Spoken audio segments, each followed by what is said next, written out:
Welcome back to this episode about date and time functions in PHP. You will often want to work with date and times whenever developing a website. For example, you might need to show the last modified date on a post or mention how long ago a reader wrote some comment. You might also have to show a countdown of the days until a special event. Right now, I want to focus on the date function, so let's echo it out. So let's echo out date, parentheses, semicolon. Let's save it, let's echo it, and you can see that we are getting a warning because we didn't use any parameters inside the parentheses. A date function takes a maximum of 2 parameters. So I already wrote some comments and let me paste it.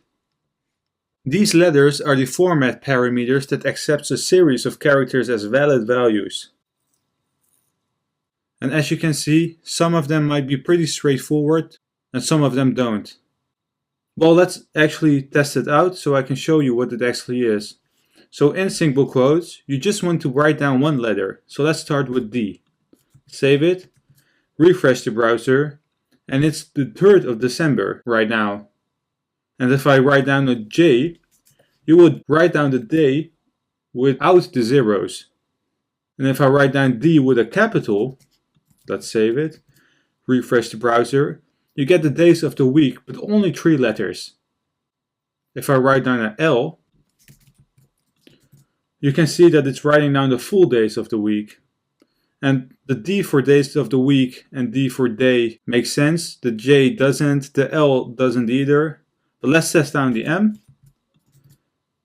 And that's a month as a number with zeros. Well, it's December right now, so it's 12. And let's write down an N. And it's still December, of course. Let's write down an F. And you can see F with a capital, sorry. Let's save it. And you can see that the month is actually December. And you got a Y. Let's try it out with lower. Save it. It's 19 now. And if you want the full year, you have to write down the Y with a capital, which is equal to 2019. Usually, what you just want to do is to combine some of these formats. So normally, you just want to print down the year, month, and day. And this can be done right inside one set of single quotes. So what if you might have thought was Y, M, days.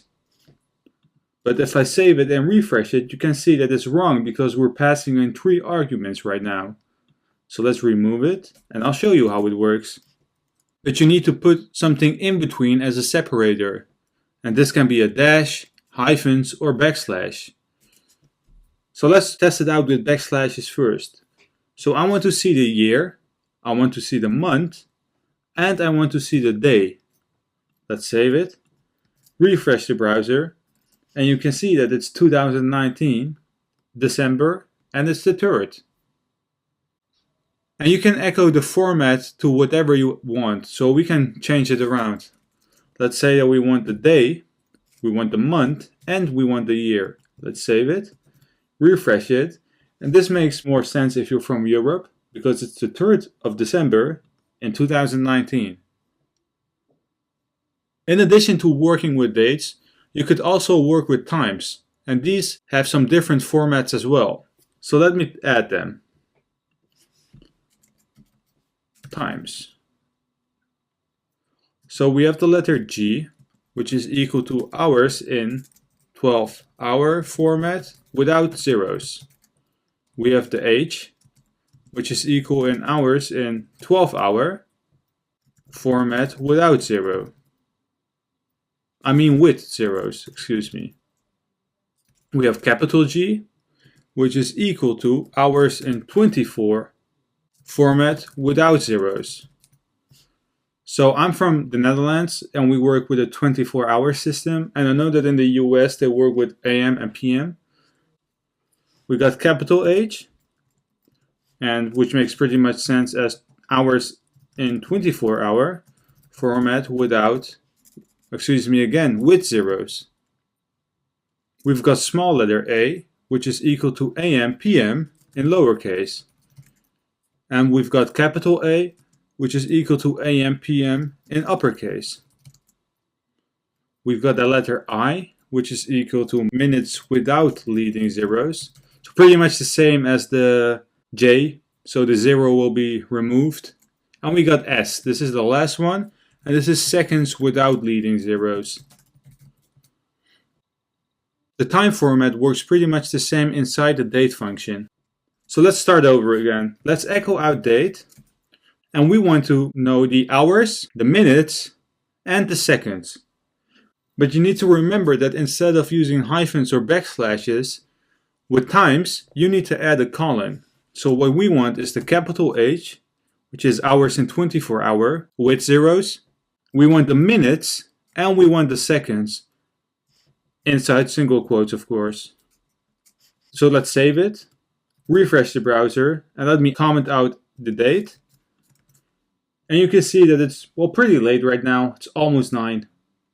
But what you can do, which is pretty good if an American is watching this course, you can add the AM PM right after it without a colon. So let's refresh it, and you can see that it's almost 9 PM. And like I said, I'm from the Netherlands, so I use the capital H, but you can change it to lowercase. And this is American time zone. So as you can see, mine works right now. But yours could be different, and that's because your PHP or XAMPP might be in a different time zone. So what you need to do is to define the time zone, and therefore we need to use a new function. Right below our echo, we need to call a function called date underscore default underscore time zone underscore set, and not get. So let me add a comment, set time zone. And what we need to add inside our parentheses as a parameter, well, first off, single quotes. And secondly, we need to add our location inside our single quotes.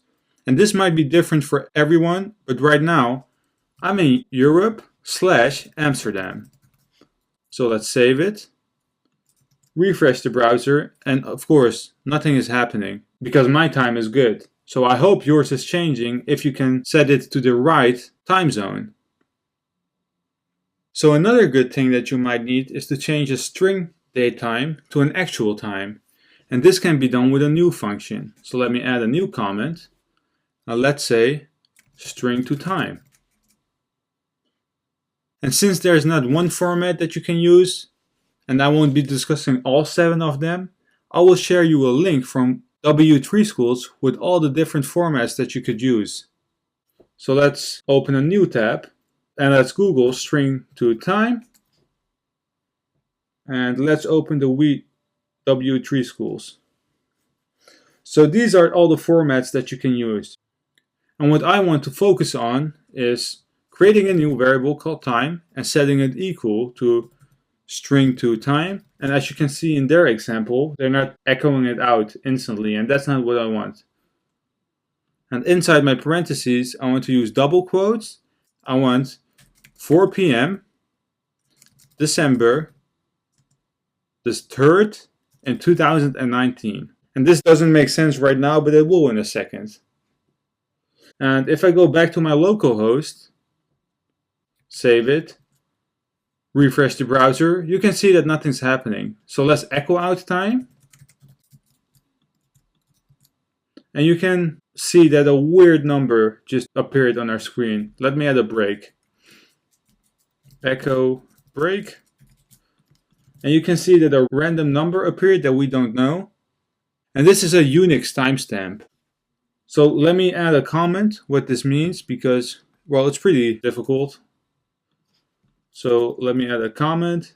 And it is the timestamp that the value represented as seconds calculated since Unix epochs on the January 1st of 1970 created. And this is also called the Unix timestamp. And you don't need to know what it means. I don't know it either. But what we can do with the Unix timestamp is to put it in a date time.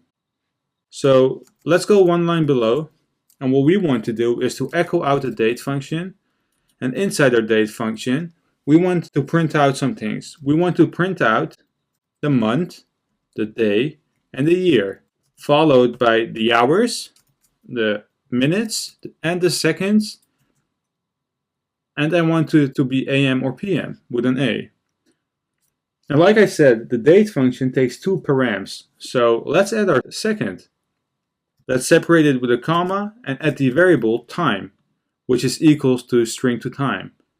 So what this does is it converts whatever is in our string to our date time. So let's add a break. Save it, refresh it, and you can see that the output is whatever we wrote down in our string. And you can do whatever you want with it. So let's remove the seconds because I don't mind. And this makes pretty much sense, right? Thank you for watching this episode, and I will be seeing you in the next one.